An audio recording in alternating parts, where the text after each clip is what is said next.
시청자 여러분 안녕하십니까? 2025년 맞는 첫 주말 BTV 뉴스 시작합니다. 2025년 첫날 서울 보신각에서는 제야의 종소리가 새해 시작을 알렸습니다. 시민 10만여 명은 추운 날씨에도 불구하고 희망과 설렘 속에 새해를 맞이했는데요. 새해 우리 모두의 건강과 행복을 기원하며 다시 한번 인사드립니다. 새해 복 많이 받으십시오. 오늘 소식은 새해 달라지는 정책 관련 소식들로 준비했습니다. 2025년 서울의 저출생은 심화되고 65세 이상 인구는 전체의 20%를 넘는 초고령 사회 진입이 예상됩니다. 예상되는 변화 속 서울에선 새해 어떤 사업들이 추진될까요? 서울시 새해 예산안을 바탕으로 정리해봤습니다. 새해 서울시 예산안은 48조 407억 원 규모입니다. 주요 사업은 저출생 대응, 시민 건강과 안전, 매력도시 서울에 초점이 맞춰져 있습니다. 먼저 저출생 문제 해결을 위해 신혼부부, 청년 대상 공공임대주택 공급에 1조 원 이상을 편성했습니다. 신혼부부 주택 4,000호와 청년주택 2,504호가 공급되고 출산가구 지원을 위해 1,230억 원의 예산을 투여해 1인 자영업자 배우자 출산급여 지원과 육아휴직 지원 등 신규 사업을 추진합니다. 초고령 사회 진입이 예상되는 2025년, 시민 건강을 위한 사업들도 강화됩니다. 시립병원 운영 안정화와 비상진료체계 지원을 위해 6개 시립병원에 757억 원이 투입됩니다. 서울시 내 10개 하천에는 휴식 여가 공간을 조성해 건강관리할 수 있는 환경을 만들고 운동하는 서울광장, 7979 서울 러닝크루 등 도심에서 함께 운동하는 프로그램 운영도 확대됩니다. 서울의 매력을 업그레이드하는 변화도 있습니다. 새로운 수상 대중교통인 한강버스 안전성 모니터링 등의 시범 운항과 함께 정식 운항이 새해 이뤄집니다. 모두 8대 선박이 도입되고 편도 요금은 3,000원, 기후 동행카드와 연계해 탑승할 수도 있습니다. 올해 780만 명이 다녀간 국제정원 박람회 등 서울 곳곳에선 계절별로 특색 있는 축제가 열리고 청계천 나래교에서 오간수교까지는 빗둘레길을 조성해 외국인이 찾는 관광 명소로 꾸밉니다. 자율주행 버스 운행에는 41억 원의 예산이 편성됐습니다. 새벽 동행버스는 도봉에서 영등포까지 달리는 기존 1개 노선에 더해 상계 강남, 금천 서울역 등을 오가는 3개 노선을 추가 확대합니다. 동대문구와 서대문구, 동작구에서는 자율주행 마을버스가 새롭게 선보입니다. 광복 80주년을 맞는 2025년, 애국열사와 국가유공자 지원 확대를 위해 1,047억 원의 예산이 쓰입니다. 참전 명예수당, 보훈 예우수당은 각각 월 5만 원씩 인상되고 65세 이상이던 생활보조수당 지급 대상은 전 연령으로 확대합니다. BTV 뉴스 김진중입니다. 다음은 교육 관련 부분으로 넘어가 봅니다. 새해 고등학교에 입학한다면 고교 학점제부터 챙겨봐야겠습니다. 고교 학점제는 고등학생도 대학생처럼 원하는 과목을 선택하고 학점을 채우면 졸업하는 제도인데요. 올해부터 시행에 들어가는 고교 학점제, 어떤 점들을 알아둬야 할지 주하영 기자가 전합니다. 새해 고등학교 입학생부터는 직접 수업 시간표를 짜야 합니다. 교실을 옮겨 다니며 선택한 수업을 듣고 이수하면 졸업으로 인정받는 고교 학점제가 시행되기 때문입니다. 고등학교 3년 동안 최소 192학점을 이수해야 졸업이 가능합니다. 하지만 단순히 출석만으로 학점을 이수하거나 졸업할 수 있는 것은 아닙니다. 학생들의 진로와 적성에 따라 과목을 선택하고 상대평가나 절대평가를 통해 일정 수준의 학력 성과를 이수해야 합니다. 내신 등급은 9등급에서 5등급제로 개편됩니다.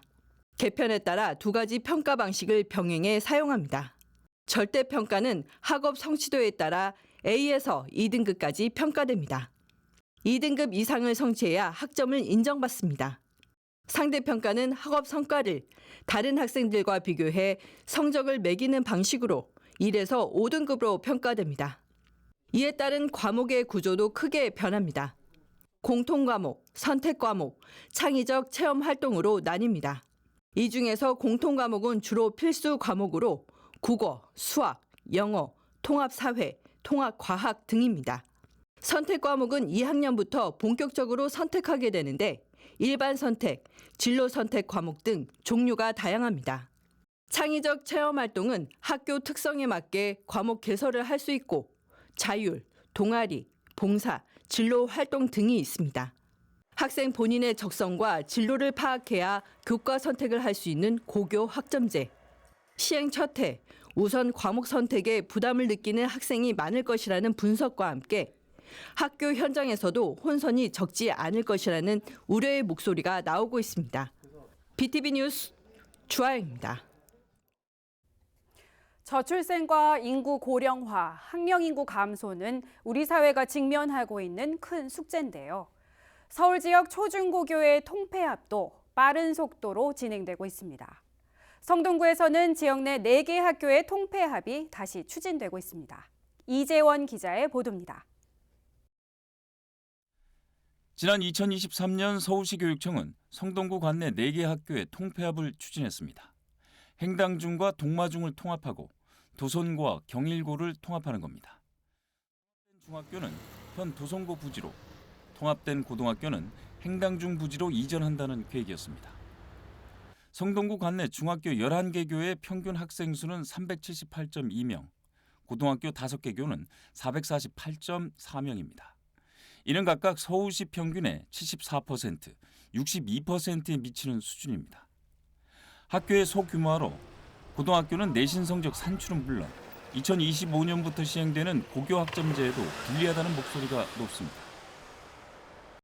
큰 규모의 고등학교는 이제 별로 없는 반면에 작은 규모의 고등학교들이 곳곳에 산재하고 있어서 사실상 이제 비효율적이고 또 이 내신이라든지 이런 데 불이익을 받는 그런 구조적인 문제가 있었습니다. 문제는 통폐합 때는 해당 학교 학부모와 학생의 반발입니다. 실제 지난 통폐합 추진 당시에도 학부모 반발로 잠정 연기된 바 있습니다. 서울시 교육청에서도 굉장히 의지를 가지고 이것을 추진하려고 하는 것을 확인을 했습니다. 그리고 저희 의원실과 저도 이 문제를 최우선적으로 지역에서 해결해야 한다는 강력한 의지를 가지고 있고, 서울시 교육청은 우선 내년 4월과 6월 사이 대상 학교에서 학생과 학부모를 상대로 설명회를 개최합니다. 이어 2학기가 시작되기 전인 8월까지 각 학교별 설문조사를 실시한다는 계획입니다. 설문조사 이후 50% 이상 동의하면 통폐합과 이전이 확정되고 관련 절차가 진행됩니다. BTV 뉴스 이재원입니다.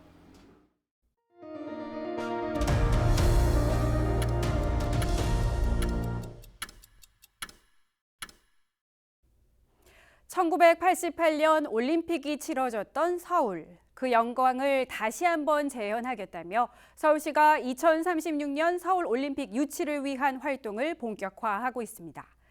올림픽 재유치를 위해 필요한 찬성 여론과 경제성 모두 확보했다는 자신감을 내비치고 있는데요.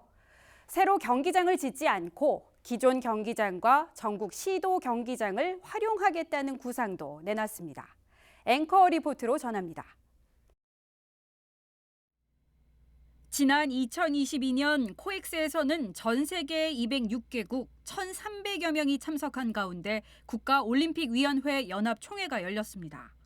이 자리에서 오세훈 서울시장은 2036년 올림픽 재유치 의사를 밝힌 바 있습니다.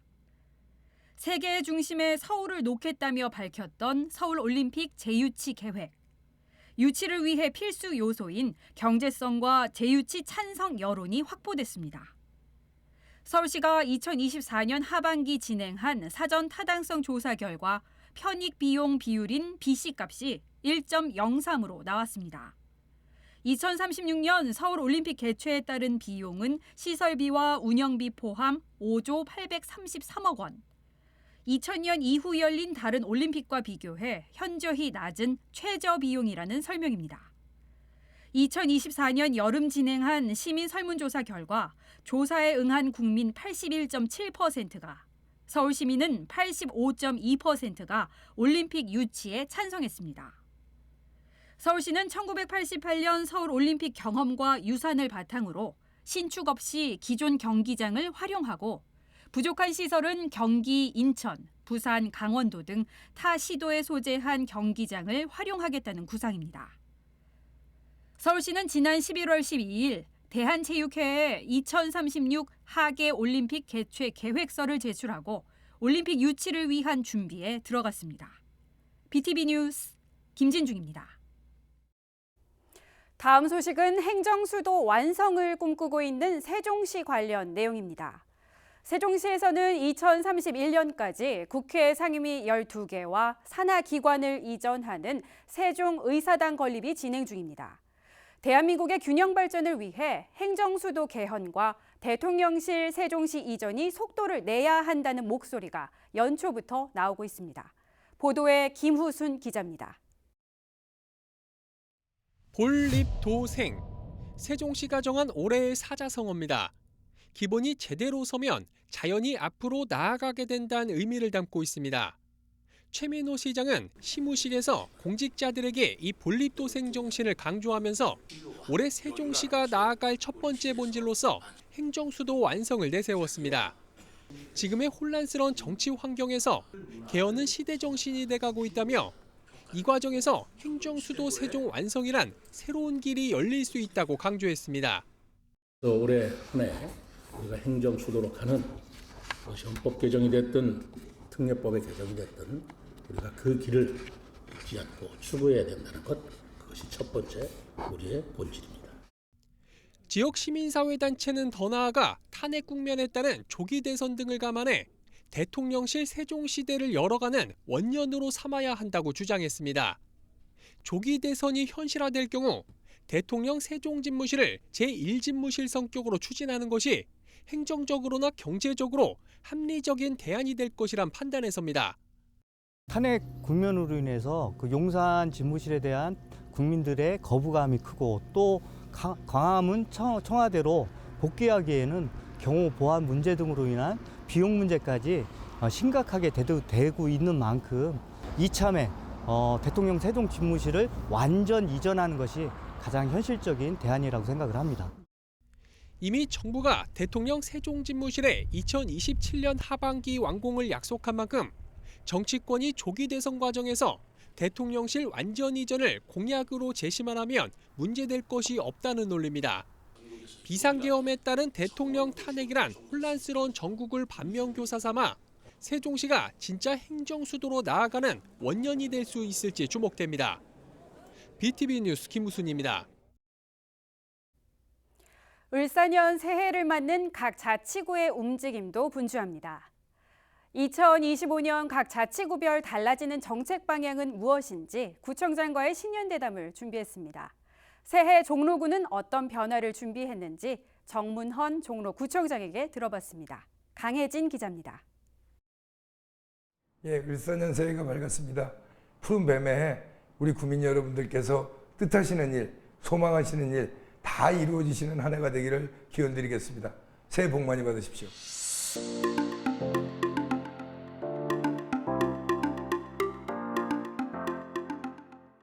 2025년부터 저희가 종로 구민들 버스 요금을 지원하게 됩니다. 그러니까 청년층, 그러니까 만 40세 미만, 그다음에 노년층, 만 65세 이상 되시는 분들에 한해서 저희가 서울 시내 모든 버스 요금을 지원해 드리는 부분을 시작을 하게 되고요. 아마 시스템을 갖추는데 올해는 대부분의 시간이 다 갈 것 같습니다. 그런데 올해 하반기부터는 아마 저희가 버스비 지원이 가능하지 않을까 생각을 하고 추진을 하고 있습니다.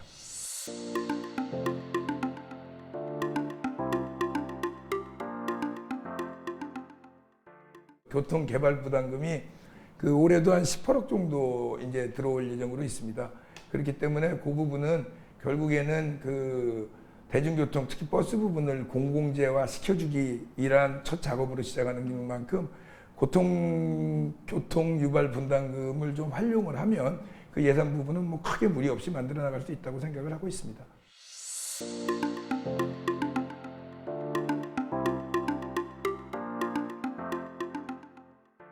그 중요한 정책 내지는 법적으로 복지 혜택을 못 받는 분들을 저희가 이제 혜택을 드리기 위해서 작년에 종로복지재단을 출범시켰습니다. 그래서 이제 그 복지재단을 중심으로 아직 그 이제 올해 사업을 추진 중에 있는 것으로 알고 있는 것 중에 하나가 그 1인 가구들 이렇게 거동이 안 됐을 때 고독사를 예방하기 위해서 좀 이렇게 지원해주는 시스템도 또 있는 걸로 알고 있고요.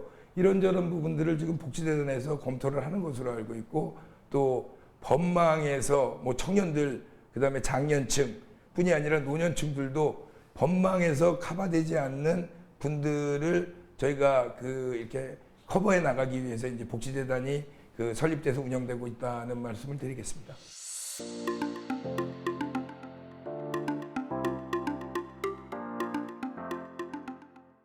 주민자치위원님들이 이거는 지금 왜 주민자치위원들이 젊은 사람들이 세표수혈 없이 이렇게 계속 가는지 아느냐.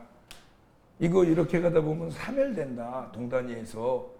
그 새로 젊은 피들이 수입이 안 돼. 구조적으로 어떤 구조인지 모르지만 구조적으로 이게 이렇게 돌아가서 그러니까 구조적인 면에서 문제가 생겨서 세피수혈이 안 되고 이렇게 하면 사멸이 된다.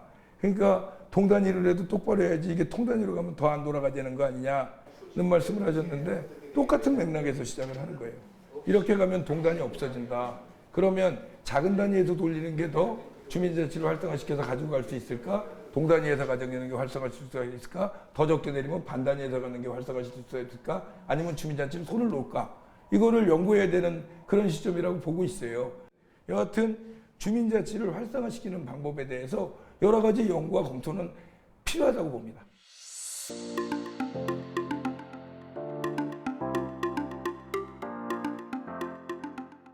지금 옥인동이랑 그 신영동고 일대는 이번에 국토부에서 그 지원하는 뉴빌리지 사업에 이제 두 군데가 다 선정이 돼서요. 거기는 나름 이제 주위 환경과 걸맞는 조금 이제 품격 있는 그런 이제 자연환경과 어우러지는 좀 주거단지를 저희가 이제 꾸밀 수 있을 거라고 생각을 하고 이제 본격적으로 추진에 들어갈 거고요. 그다음에 이제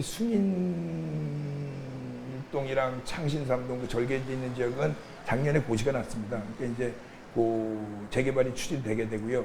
그리고 창신일동 쪽도 지금 이제 좀 그 재개발 신통 쪽이 좀 이야기가 되고 있어서 주민들 의견을 조금 더 모으는 상태고요. 그러니까 전반적으로 아마 그 올해는 그 옥인동 신영동과 그 창신 3동 숭인 1동을 이제 시작으로 해갖고 뭔가 좀 분위기가 달라질 것으로 그렇게 기대하고 있습니다.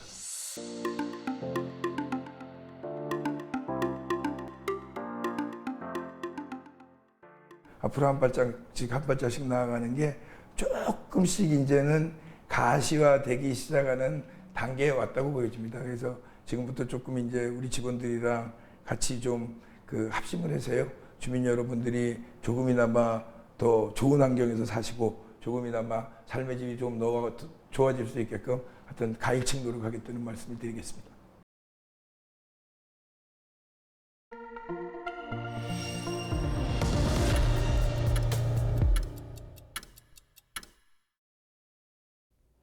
새해가 되면 먼저 펼쳐보게 되는 달력.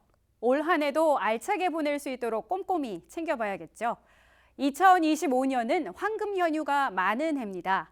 추석 같은 경우에는 최대 열흘 이상도 쉴 수 있어 이미 여행 계획 세우는 시민도 적지 않은데요.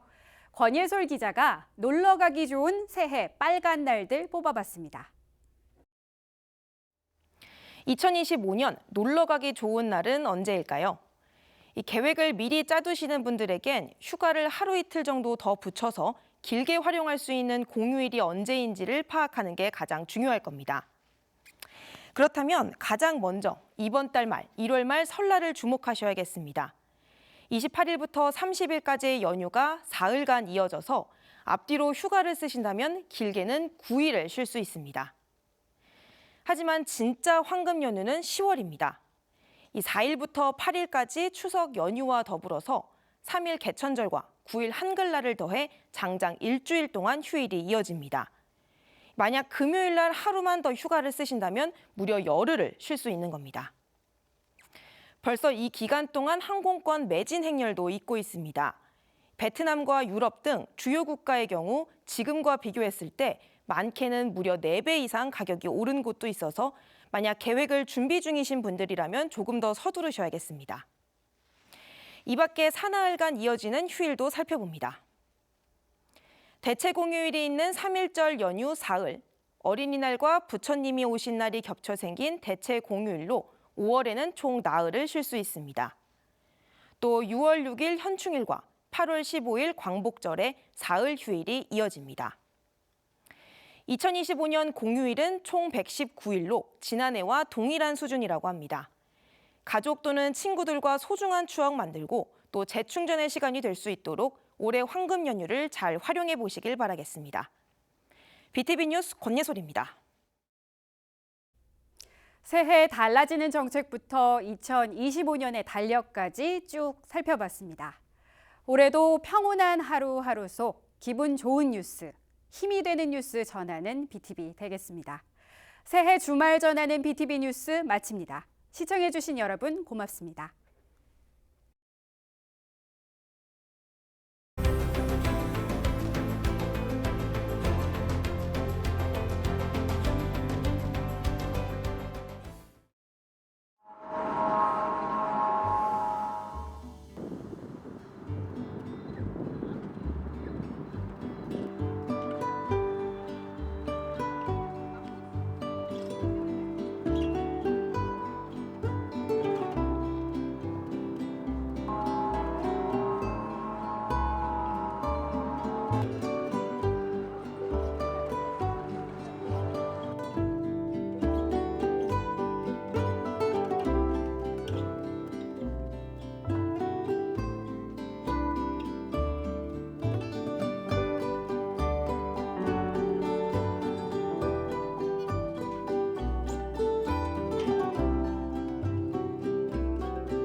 BTV 뉴스를 더 많이 보고 싶으시다면 여기 구독 버튼을 눌러주세요.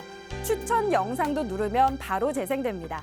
또 다양한 서울 소식을 보고 싶으시다면 휴대폰에서 가지 앱을 다운로드해보세요. 저희 BTV 뉴스를 시청해주셔서 감사합니다.